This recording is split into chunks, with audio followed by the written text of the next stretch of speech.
ما یک گروه در مهاجرت در یک کارخانه کار میکنیم. مادری یک همکارمان که روس بود از دنیا گذشت.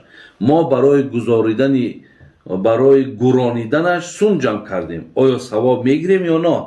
و این مسلمان نبود. یعنی یک برادری ما گفتند ما در یک کارخانه کار میکنیم که یک همکارمان روس بود. مادرش گذشت. برای او را یاردم کردن ما مقصد پول جمع کردیم و بردیم و یا گرانیدیم، اگرچه مسلمان نبود. البته در اسلام برادران عزیز، با آدمی که مسلمان هم نباشد دستی او را گرفتن، با او مبلغ دادن، شکم او را سیر کردن، لباس برای او خریدن، با او بگیم سلام علیک کردن، او را احترام کردن، همه اینها فرموده دین خودمانه.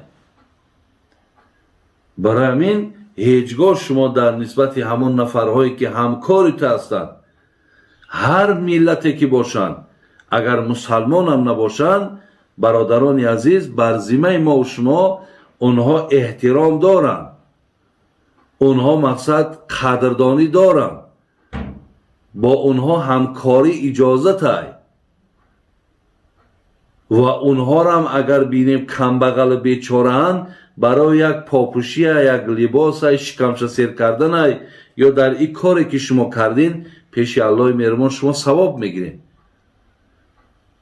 برای من انشاءالله یگان گناه برادران عزیز در این ندارد.